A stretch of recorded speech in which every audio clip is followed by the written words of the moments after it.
হ্যাঁ ভাই, তো আমি বলছিলাম যে আল্লাহ ইচ্ছা করেছিলেন তাকে, মানে মহানবীকে শহীদ মৃত্যু দান করবেন। সেই জন্য আল্লাহ তাকে ওই 3 বছর না কয়েক বছর পরে মৃত্যু দিয়েছিলেন, কিন্তু আল্লাহ কিন্তু তখনই মৃত্যু দিতে পারতেন, ঠিক আছে। যেহেতু কিন্তু আপনারা ওই কিন্তু ইতিহাসটা জানেন। কিন্তু এরদোয়ান ভাই, নবী মুহাম্মদের কি করুণ মৃত্যু হয়েছিল নাকি হয় নাই? আল্লাহ কি দিয়েছিল সেটা তো এখানে প্রসঙ্গ না। প্রসঙ্গ হচ্ছে যে করুণ মৃত্যু হয়েছিল নাকি হয় নাই, করুণ হয়েছিল নাকি খুবই করুণ আনন্দের সাথে মরেছিল মুহাম্মদ? করুণ হয়নি। অন্য অন্যদের যেমন হয়েছে ঠিক সেরকমই হয়েছে। না না না, এরকম কিন্তু না। হাদিসে, সহি হাদিসে দেখা যাচ্ছে, সহি হাদিস তো এটা বলছে না ভাই। সহি হাদিস বলতেছে মুহাম্মদের অসম্ভব করুণ মৃত্যু হয়েছিল। মুহাম্মদের যে মেয়ে এবং মুহাম্মদের যে বউ আয়েশা এবং ফাতেমা, দুইজনেরই স্বীকারোক্তি আছে, একদম সহি হাদিসের স্বীকারোক্তি আছে যে নবী মুহাম্মদের মৃত্যু অত্যন্ত করুণ হয়েছিল, মর্মান্তিক হয়েছিল, কষ্টে মুখে দিয়ে ফেনা ফেনা বের হয়ে গেছিল এবং দীর্ঘদিন মানে কষ্ট পাওয়ার পরে শেষ পর্যন্ত মরেছে। And এটা এটা কি আনন্দের মৃত্যু বলে এটাকে? মানে মানে মুখ থেকে ফেনা ফেনা বের হয়ে যাওয়া, যন্ত্রণায় চিৎকার করে কান্না করা, এটা কি ভাই আনন্দ বলে? একজনের মৃত্যু যন্ত্রণা তো আরেকজন অনুভব করতে পারবে না, মানে সেটা ভাই একজনের তারা মৃত্যু কাতর যন্ত্রণা ছিল। আরেকজন অনুভব করতে পারবে কি পারবে না সেটা জিজ্ঞাসা করি নাই। আপনাকে জিজ্ঞাসা করেছি যে এই যে নবী মোহাম্মদের যে মেয়ে এবং নবী মোহাম্মদের যে বউ আয়েশা এবং ফাতেমা, দুইজনেরই স্বীকারোক্তি আছে, সহি হাদিসের স্বীকারোক্তি, একদম জ্যানত্যান কথা না। সহি হাদিস হচ্ছে ইসলামের শরীয়তের উৎস। হ্যাঁ, হাদিস হচ্ছে ইসলামের শরীয়তের উৎস এবং সহি হাদিস এগুলাকে পৃথিবীর কোনো মুসলমান অস্বীকার করতে পারবে না। যদি সে একদম প্রকৃত মুসলমান হয় তাহলে কেউ অস্বীকার করতে পারবে না। তো সেইখানে দেখা যাচ্ছে, আমি আপনাকে হাদিসগুলো দেখাতে পারি, আপনি হাদিসগুলো দেখেছেন কিনা আমি জানি না, দেখেছি মাতবর ভাই দেখেছি দেখেছে কিনা জানি না। দেখেছি দেখেছি। সেখানে পরিষ্কার ভাবে বলা আছে তার মৃত্যু যন্ত্রণা এত ছিল, ভয়ঙ্কর মৃত্যু যন্ত্রণা ছিল এবং নবী মোহাম্মদ চিৎকার করে ব্যথার যন্ত্রণায় চিৎকার করে কাঁদতো। হুম, মাথায় এত তার প্রচন্ড ব্যথা হইতো, এই যে দেখেন মৃত্যু যন্ত্রণা তীব্রভাবে অনুভব করেন। তখন ফাতেমা বলেন, হায় আমার আব্বার কত কষ্ট। তীব্রভাবে মৃত্যু যন্ত্রণা অনুভব করেন। তাই ভাই মানে যন্ত্রণা হলে কি নবী মোহাম্মদ খুশি হইতো, মজা লাগতো তার? মানে আমি বুঝতে পারছি না, আপনি এক একবার বলতেছেন নবী মোহাম্মদের মৃত্যুটা করুণ করুণ হয় নাই, মানে করুণ হয় কখন ভাই? মানে মানে আমি বুঝলাম না আপনার কথা, আপনি কি বলতে না, চাচ্ছেন? করুণ এই শব্দটা ইউজ করবো না। মানে আনন্দের মৃত্যু হয়েছে, তার মানে কি আনন্দ, খুব না, আনন্দের আমি সাথে এখানে মৃত্যুবরণ করুণ করেছে? শব্দটি ইউজ করতে চাই না। করুণ শব্দটি হলো সবার চেয়ে আলাদা। না না, তাহলে তো আনন্দের না না, হয়েছে আনন্দেরও নাকি? হয়নি, স্বাভাবিক মৃত্যু হয়েছে, তাহলে কি স্বাভাবিক যেরকম। স্বাভাবিক কোথায়? এখানে না, তো মৃত্যু যন্ত্রণায় মাথা ব্যথায় অস্থির ছিলেন তিনি। এই যে দেখেন এখানে কি লেখা, রাসূলুল্লাহ সাল্লাল্লাহু আলাইহি ওয়াসাল্লাম জান্নাতুল বাকি থেকে ফিরে এসে দেখলেন আমি মাথা ব্যথায় অস্থির হয়ে বলছি, হায় রে মাথা। তিনি বললেন, বরং হে আয়েশা, আল্লাহর কসম আমার মাথাটা গেল। তিনি এরপর তিনি বললেন, তুমি আমার আগে মারা গেলে তোমার কি ক্ষতি? এখানে পরিষ্কার দেখা যাচ্ছে যে মাথা যন্ত্রণায় অস্থির ছিলেন নবী মোহাম্মদ। এখন কারো মৃত্যু যন্ত্রণা দিয়ে তাকে আহ আল্লাহ নবী নাকি নবী না, এটা না এইটা প্রমাণ নবী, করতে চাচ্ছেন নবী না নাকি? সেটা তো আমি আলোচনায় করি নাই ভাই, সেটা এখনো আলোচনা করিনি, সেটা পরে আলোচনা করব। আপনাকে যেটা এই মুহূর্তে আলোচনা হ্যাঁ, হচ্ছে যে নবী মোহাম্মদের মৃত্যুটা করুণ হয়েছিল, মর্মান্তিক ব্যথা, তীব্র ব্যথায় হয়েছিল, নাকি খুব আনন্দের সাথে হয়েছিল, নাকি স্বাভাবিক হয়েছিল? কি স্বাভাবিক তো হয়নি, আমরা এখন দেখতে তার পাচ্ছি। মেয়ে তো। ভাই একটু শুনে নেন, সহি হাদিস থেকে আমরা দেখতে আচ্ছা, পাচ্ছি যে তার মৃত্যুটা তো স্বাভাবিক না। স্বাভাবিক মৃত্যু কাকে বলে ভাই? যে যদি কেউ মৃত্যু যন্ত্রণায় প্রচন্ড রকমের মাথায় যন্ত্রণায় চিৎকার করে কাঁদে, মুখ থেকে ফেনা ফেনা বের হয়ে যায়, সাদা সাদা ফেনা বের হয়ে যায়, মানে মাথায় চিৎকার করে কাঁদতে কাঁদতে, এটাকে কি ভাই স্বাভাবিক মৃত্যু বলে? মৃত্যুর সময় তো একটু যন্ত্রণা হবে, এই বিষয়ে তো হাদিস আছে, আল্লাহ নবীর হাদিস আছে যে মৃত্যুর সময় কেমন ভাই যন্ত্রণা হবে, মৃত্যু এই নবীর বিষয়ে তো। হাদিসে কি আছে সেটা জিজ্ঞাসা করি নাই ভাই, এটাকে কি স্বাভাবিক মৃত্যু বলে কিনা? মানে স্বাভাবিক মৃত্যু মানে হচ্ছে ধরেন আপনি এমন হতে পারে অসুখ বিসুখ হয়েছে, কিন্তু নবী মোহাম্মদের তো সহি হাদিস আছে যে খাইবারের ইসে যখন আমি বিষ খেয়েছিলাম, খাইবারের বিষ, সেটা তো পরিষ্কার ভাবে নবী মোহাম্মদের ইসে বলা আছে, হাদিসই বলা আছে, নবী মোহাম্মদের নিজের মুখের কথা, যে খাইবারের বিষযুক্ত ভেড়ার মাংস আমার এখনো আমাকে কষ্ট দেয়। কি বলেন ভাই এগুলা? আপনার কথা আমি বুঝতে পারছি না ভাই, আপনি একটু ভালো করে আমাদেরকে বুঝায় বলেন তো, এই স্বাভাবিক মৃত্যু কাকে বলে আর বিষ খেয়ে মৃত্যু কাকে বলে?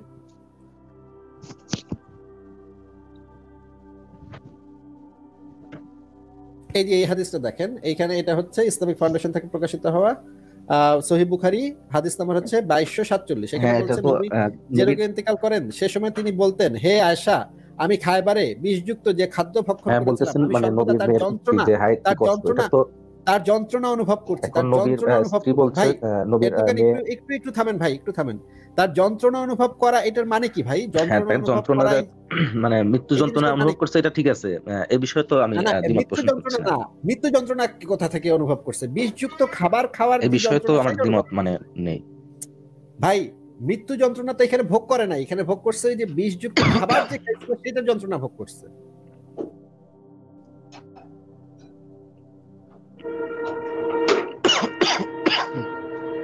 তাহলে ভাই একজন ব্যক্তি যদি বিষের যন্ত্রণায়, তীব্রভাবে বিষের যন্ত্রণায় কাতরাইতে থাকে, মাথা ব্যথায় পাগল হয়ে যায়, মুখ থেকে ফেনা ফেনা বের হয়ে যায়, এটাকে কি আপনি স্বাভাবিক মৃত্যু বলেন নাকি এটাকে অস্বাভাবিক মৃত্যু বলেন?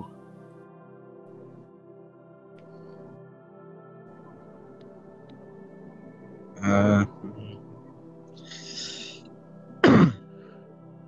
এটা কিন্তু মৃত্যুর সময় না, এটা কিন্তু সর্বদাই। যে দেখেন আনাস বলেন, আমি সর্বদা রাসূলের নিকট তার আলজিবে, এই যে তার আলজিবে বিষের ক্ষত চিহ্ন দেখতে পেতাম সর্বদা, মানে মৃত্যুর সময় শুধু না কিন্তু এটা।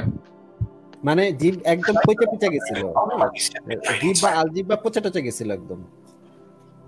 সব সময় মানে মরার আগে এই যে আলজিব তালুতে দেখেন প্রত্যক্ষ করতাম। এটা তো মরার সময়কার কষ্টের কথা বলা হচ্ছে না, আপনি যেভাবে বলতেছেন যে মৃত্যুর সময়কার, আচ্ছা না এটা মৃত্যুর সময়কার না। আমি বলতে চাচ্ছি,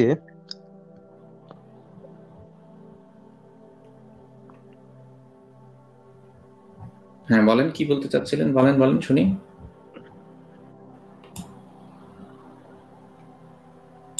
এই যে আমি সর্বদা সেই লোকমার, সর্বদা এখন সেই লোকমার অনেক মৃত্যুর আগে অনেক তো আমি একবারে ইয়ে খেয়েছিলাম। থাকবে, রোগের আলামত নিয়ে তো অনেক মৃত্যুবরণ করে, তাই না?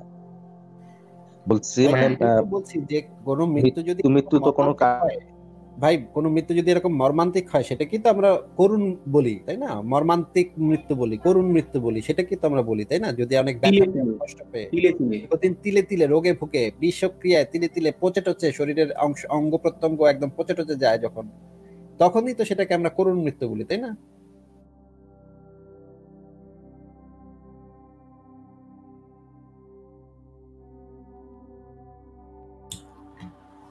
এরদোগান ভাই, এরদোগান ভাই বোধহয়, আসিফ ভাই ওনার বোধহয় মানে হচ্ছে, মানে সিঙ্ক্রোনাইজিংটা ঠিকভাবে হচ্ছে না। আমরা ওনার কথা অনেকক্ষণ পরে শুনি, বা উনি বোধহয় আমাদের কথা অনেকক্ষণ পরে শোনেন।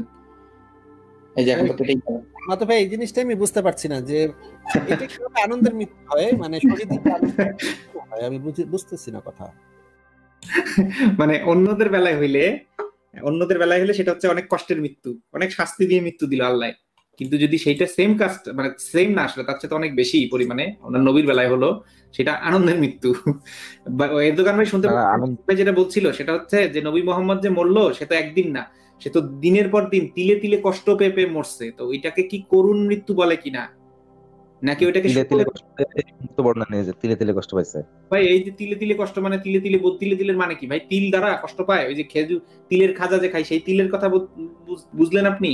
তিলে তিলে মানে না বুঝিয়েছি বলছি দিনের পর দিন কষ্ট ঘা পেয়ে। হইছে। ভাই দিনের পর দিন কষ্ট পেয়ে মরছে, হ্যাঁ ঘা, দিনের পর দিন।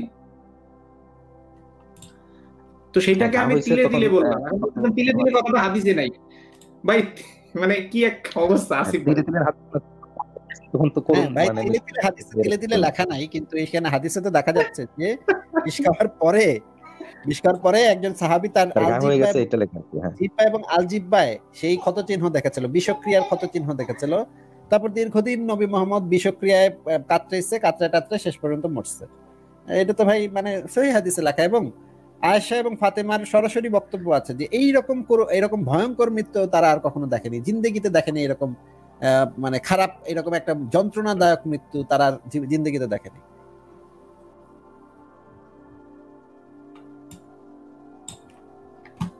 এই যে দেখেন, পড়েন এই হাদিসটাতে কি আছে মাতলুব ভাই। মৃত্যু এই তো অন্যজন এই দেখতে পারে না, তাই না? তিরমিজি শরীফের 981 নম্বর হাদিসে বলা আছে, মৃত্যুর সময় রাসূলুল্লাহ সাল্লাল্লাহু আলাইহি ওয়াসাল্লামের একজনের মৃত্যু তো আরেকজন দেখতে পারবে না, এটাই তো দেখেছি, বুঝতে হবে আপনাদের, তাই না? এর যে কষ্ট হতে দেখেছি, এরপর কারো মৃত্যুর সময় আসান হতে দেখলে আমার আর কোনো ঈর্ষা হয় না। মানে তিনি এত ভয়ঙ্কর মৃত্যু দেখেছেন যে এরপরে আর কোনো মৃত্যু দেখলে তার আর হিংসা হয় না।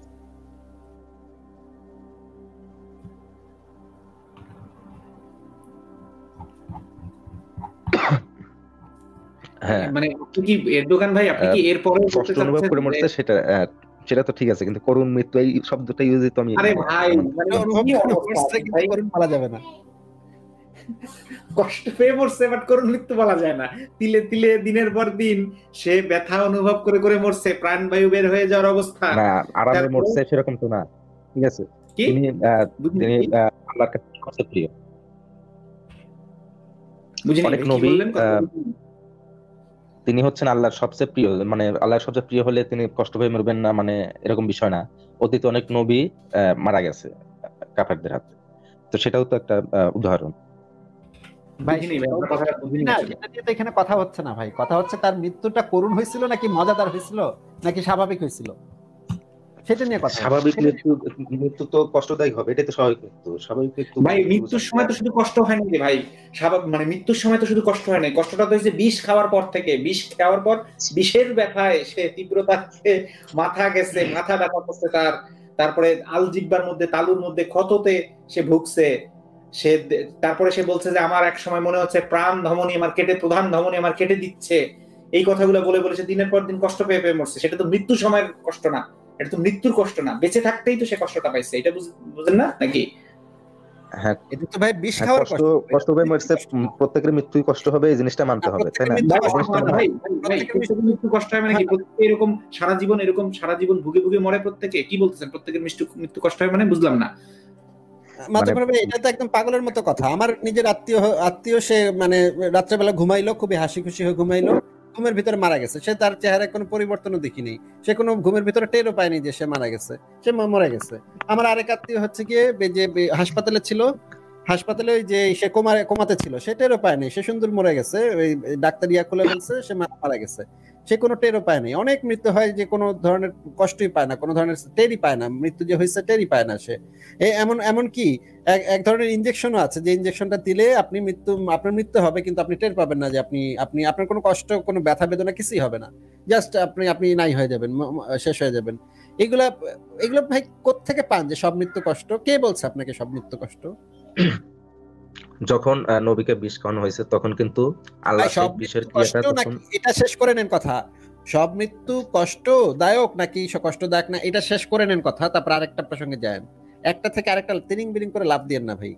এইটা একটু শেষ করে নেন যে সব মৃত্যু কষ্টদায়ক নাকি কিছু কিছু মৃত্যু আছে মোটেও কষ্টদায়ক না, কিছু কিছু মৃত্যু আছে অনেক কষ্টদায়ক, আবার কিছু মৃত্যু আছে স্বাভাবিক। এটাকে বলেন। মৃত্যু যে মারা যাবে সেই তো বুঝবে, আপনি তো সেটা আন্দাজ করতে পারবেন না। ভাই সে তো বইলে গেছে, সে তো মরার সময়কার কষ্টের কথা তো আমরা বলতেছি না ভাই, মরার আগে বেঁচে থাকতে সে তো কষ্ট পেয়েছে দিনের পর দিন। হাদিসের কথা এগুলা, এতগুলো হাদিস দেখাইলাম, এরপর আপনি বলতে চাচ্ছেন তার সে স্বাভাবিক অন্য 8-10 জন যেভাবে মরে সেইভাবেই মরছে, সেটা বলতে চাচ্ছেন নাকি? মানে মাতাব্বর ভাই, যেহেতু আমি বিষ খাইছে, বারবার কিছু বুঝলাম না। নবী মোহাম্মদ নিজে বলতেছে আমি অনেক কষ্ট পাইতেছি, কিন্তু হ্যাঁ বিশ্বাস করবে না, এরদোগান ভাই বিশ্বাস করবে না হ্যাঁ কষ্ট পাইতেছে। চিন্তা করেন এখন কিরকম বিষ একটা- ভাই বিষ এটার খেলে অবস্থা, এখন ভাই নবী, এটার অবস্থা হয়েছে কিসের মতো জানেন? যার নাম নিয়ে আসছে হুবহু তার মতোই। এরদোগান তার নিজের দেশে লিরার দাম কমতে কমতে কমতে কমতে সর্বনিম্ন হয়েছে, ডলারের বিপরীতে, ডলার পাউন্ড ইউরোর বিপরীতে লিরার দাম সর্বনিম্ন হয়েছে কমতে কমতে, রেকর্ড, তাও আবার রেকর্ড পতন, দর পতন হয়েছে। তারপরে তার দেশের অর্থনীতি ভঙ্গুর অবস্থা, চাইনিজ ইনভেস্টমেন্টের পুরা চাইনিজ একটা ইয়া বানায় ফেলছে, কলোনি বানায় ফেলছে বলা চলে। চাইনিজ ইনভেস্টমেন্ট দিয়ে দেশটা ভরায় ফেলছে। চাইনিজ এখানে যাবেন এই কোম্পানি, চাইনিজ কোম্পানির ইনভেস্টমেন্ট, ওই শহরে যাবেন চাইনিজ কোম্পানির ইনভেস্টমেন্ট, ওই বিল্ডিং দেখবেন সেখানে চাইনিজ কোম্পানির ইনভেস্টমেন্ট, ওই কোম্পানি খুলছে সেখানে চাইনিজ কোম্পানির ইনভেস্টমেন্ট, চাইনিজ ইনভেস্টমেন্টে ভরে ফেলছে। সেকেন্ড চায়না বানায় ফেলছে তুরস্কতে। সেই তুরস্ক কিনা বলে যে ইয়া কি, আমি ফ্রান্সকে বয়কট করলাম, সে নাকি ফ্রান্সকে বয়কট করে ফেলবে। এখন মানে সে নিজের তার এরকম একটা অবস্থা, বাট তারপরেও সে দেখেন সে ওগুলোর দিকে কোনো খেয়াল নাই। সে একের পর এক বিতর্কিত সিদ্ধান্ত নিতেছে। আশেপাশের দেশগুলোর সাথে তার সম্পর্ক খারাপ, মুসলিম দেশগুলোর কথা বলতেছি, তাদের সাথে তার সম্পর্ক খারাপ। কোথায় আজারবাইজানের সাথে আর্মেনিয়ার যুদ্ধ লাগছে সে সেখানে গেছে মাতবরি করতে, সিরিয়াতে সে যাচ্ছে অ্যাটাক করতে, সিরিয়াতে সে খুন করে বেড়াচ্ছে। এই দেখেন সে এত কিছু করে বেড়াচ্ছে, ওর নিজের দেশের জনগণ কিন্তু ওরে পছন্দ করে না। নিজের দেশের জনগণ কিন্তু ওরে, এই যে কয়েকদিন আগে পত্রিকাতে, তাও আবার বাংলাদেশি পত্রিকাতেই দেখলাম যে লিখছে যে কিছুদিন পরে যখন তুরস্কের অবস্থা খারাপ হবে তখন এটার জন্য এরদোগানকেই দায়ী করবে, অবশ্যই এরদোগানকে তারা ঘৃণা করা শুরু করবে। তো এখন দেখেন ওইগুলার খবর নাই, মুখের যে চাপার জোর, ভাই চাপার জোর যেটা সেটা চলছে। ইউরোকে বর্জন করে কি, ফ্রান্সকে বয়কট করলাম আমি, চাপার জোর চলতেই আছে। নিজের যে পেছনের যে অবস্থাটা সেটার দিকে কোনো খেয়াল নাই। ভাই হাদিসের মধ্যে ক্লিয়ারলি দেখা যাচ্ছে যে নবী নিজে বলতেছে সে জীবনভর কষ্ট পাইছে, মানে জীবনভর বলতে মানে ওই বিষ খাওয়ার পর থেকে কষ্ট পায় পেয়ে এরপর মরলো, এবং সেই পর্যন্ত তার সাহাবীরা দেখছে কত কষ্ট দেখছে, দেখছে। ও তারপরে ওনার কথা হচ্ছে আর 10 জন যেভাবে মরে সেইভাবেই তো মরছে, এবং এটা তো করুণ মৃত্যু না। মানে সব মানুষ এভাবে বিষ খেয়ে সব মানুষ মরে, বছরের পর বছর কষ্ট আপনারা পায় তো মরে। মানে মৃত্যুকে খুব মাথা সহজ নষ্ট মনে ভাই। করতেছেন, খুব মনে করতেছেন মাথা মৃত্যু ভাই, খুব ভাই সহজ। পুরা নষ্ট ভাই। ভাই এই আপনাকে একটা কথা বলি, মানে ইউরোপে এই যে কিছু বছর আগেও আমেরিকাতে এখন আছে, আমেরিকাতে মৃত্যুদণ্ড কিছু কিছু স্টেটে মৃত্যুদণ্ড কার্যকর করা হয় এক ধরনের ইনজেকশন দিয়ে। সেই ইনজেকশনটা দিলে লিথাল ইনজেকশন, হ্যাঁ, যে ইনজেকশনটা দিলে সে আর কোনো ধরনের ব্যথা বেদনা অনুভব করে না, যেন যাকে মৃত্যুদণ্ড দেওয়া হচ্ছে সে যেন কোনো ধরনের ব্যথা না পায়, সেই কারণে এই ইনজেকশনটা দেওয়া হয়। এই ইনজেকশনটা দেওয়ার 15 মিনিটের মধ্যে সেই ব্যক্তিটা মারা যায়, খুবই শান্তিপূর্ণ মৃত্যু হয়, তার শরীরে রীতিমতো আরাম লাগে, সে খুবই হাসি খুশি ভাবে মারা যায়। এটাতে কোনো ধরনের ব্যথা বেদনা হয় না। এই জিনিসটা পরীক্ষিত, এই জিনিসটা গবেষণা দ্বারা পরীক্ষিত এবং প্রমাণিত। আপনি যদি মনে করেন যে তাদের ওই বেটা মরছে তো তার মানে অনেক মোহাম্মদের মতোই কষ্ট হয়েছে তার, ভাই এটা একটা ভুল কথা। আপনি যদি বলেন ওই বেটাই বুঝতে পারছে কষ্ট হয়েছে কি হয়েছে না, ভাই এগুলা ভুল কথা ভাই। একটু পড়ালেখা করেন, একটু নেটে সার্চ করেন যে এই যে আমেরিকাতে এখনো সেইভাবে মৃত্যুদণ্ড কার্যকর করা হয় কিনা, সেই ইনজেকশন দিয়ে মৃত্যুদণ্ড কার্যকর হয় কিনা, সেটা ব্যথাবিহীন মৃত্যু। 15 মিনিট পর মারা যায়, তার মানে সে অবশ্যই ব্যথা বেদনা অনুভব করে মারা যায়। সে ভাই ছাড়া আপনাকে তো তো কেউ বুঝতে পারবে বললাম না এই বিষয়ে। বৈজ্ঞানিক পরীক্ষা দ্বারা প্রমাণিত। ভাই আপনাকে তো বললাম বৈজ্ঞানিক পরীক্ষা দ্বারা এটা প্রমাণিত যে তারা কোনো ধরনের ব্যথা বেদনা পায় না। ঠিক আছে এরদোগান ভাই, বোঝা যাচ্ছে হ্যাঁ, আপনার বক্তব্য আমরা বুঝে ফেলেছি। আপনার আরেকটা নবী বিষয় আছে। সুখের মৃত্যু, অন্য কোনো টপিকে কিছু বলতেন এরদোগান ভাই আপনার নবীর সুখের মৃত্যু বাদে? হ্যাঁ, আরো বিষয় আছে। ভাই এই যে শুধু আপনারা যে নবী মোহাম্মদের ভাই শুধু যে নবী মোহাম্মদের মৃত্যু যে করুণ হয়েছিল তা তো না, নবীর যে কন্যা ফাতেমা তার মৃত্যু করুণ হয়েছিল, পেটে বাচ্চা ছিল তার সেই সময় যে আবু বকরের সাথে যে জমি নিয়ে যে গ্যাঞ্জাম হয়েছিল, সেই গ্যাঞ্জামের কারণেই খালিদ বিন ওয়ালিদকে পাঠাইছিল। খালিদ বিন ওয়ালিদ তার দরজার সামনে গিয়ে দরজাতে লাথি মারছিল, সেই কাহিনীও আছে আমাদের কাছে। সেই কাহিনী আস্তে আস্তে আমরা দিব, কিন্তু এখন দিচ্ছি না, লেখা দিব কিছুদিন পরেই। তারপরে হযরত ওমরকে মেরেছিল একজন ওই অঞ্চলের একজন অধিবাসী, একজন দাস, সে নামাজ পড়তে যাওয়ার সময় ছুরি মেরেছিল। হযরত ওসমানকে মেরেছিল মুসলমানরাই, তাকে দাড়ি ধরে টানতে টানতে প্রাসাদ থেকে নামিয়ে হত্যা করেছিল। হযরত আলীকে হত্যা করেছিল। নবী মুহাম্মদের 2 নাতি, একটাকে তো গলা কেটে হত্যা করছে আর একটাকে বিষ খাওয়ায় মারছে। হাসানকে মারছে বিষ খাওয়ায়, হোসেনকে মারছে গলা কেটে। ভাই এগুলো সব খুব আরামসে, তারা আরাম লাগছে তাই না গলার ভিতরে, মানে এগুলো করুণ মৃত্যু, এগুলা সবাই মানে, কারণ হচ্ছে এরা তো নবী না, নবীর সাথে তো কারো তুলনা হবে না। মানে পুরা বংশশুদ্ধা তো মানে একেবারে ওই যে বংশশুদ্ধা নির্বংশ করে ফেলে না, মানে মানে ওই যে আমি যদি আস্তিক হইতাম তাহলে আমি বলতাম পাপের ফল, এগুলো সব পাপের ফল ছিল। নবী মুহাম্মদ যে সমস্ত আকাম কুকাম করছে, সাফিয়াকে তুইলা আনছে, বাপকে মাইরা, স্বামীকে মাইরা, সেই মৃতদেহের মাঝখান থেকে সাফিয়াকে, রক্তাক্ত গলা কাটা মৃতদেহগুলা, সেগুলোর মাঝখান থেকে সাফিয়াকে তুলে এনে ইদ্যত পালন না করেই তাকে বিছনায় তুলে তাকে ধর্ষণ করছে। একটা বাচ্চা মেয়ে আয়েশা 9 বছর বয়সে তার সাথে সহবত করে ফেলছে। 53 বছরের বুইড়া বেটা সে 9 বছরের একটা শিশু মেয়ে, একটা বাচ্চা মেয়ে যে এখনো পুতুল খেলে, সেই মেয়েটার সাথে সহবত করে ফেলছে। তারপরে মানে দাসীর সাথে সহবত করছে, দাসী মারিয়া কিপ্তিয়া, তার সাথে সহবত করছে। হাফসাকে বাপের বাড়ি পাঠায় দিয়ে তারপর মারিয়ার সাথে রঙ্গলীলা করছে খাটের উপরে উঠে। এই সমস্ত আকাম কুকাম, এবং মানে বনু কুরাইজা গোত্রকে পুরা 800-900 মানুষকে একদিনে 800-900 মানুষকে বাজারে নিয়ে একার গলা কাটছে, এইভাবে খচখচ করে গলা কাটছে এবং গণকবর দিছে তাদেরকে। হ্যাঁ, এই সমস্ত পাপের ফসল বলতাম আমি, যদি আমি আস্তিক হইতাম তাহলে বলতাম এগুলো নবী মুহাম্মদের পাপের ফসল, বংশশুদ্ধা কুত্তার মতো মরছে। পাপের ফসল এখন তো আপনারা বিশ্বাস করতেছেন তাইলে? না, আমি বলেছি আমি যদি আস্তিক হইতাম তাহলে আমি বলতাম, আমি বলেছি আমি যদি আস্তিক হইতাম তাহলে বলতাম যেগুলো হচ্ছে পাপের ফসল, এগুলো যে পাপ, বংশশুদ্ধা কুত্তার মানে মতো। এটা কিভাবে পেলেন? মানে আরে ভাই কথা বুঝেন না ভাই, বাংলা ভাষা বুঝেন না? আমি বলেছি আমি যদি আস্তিক হইতাম তাহলে বলতাম, বাংলা কথা বুঝেন না ভাই?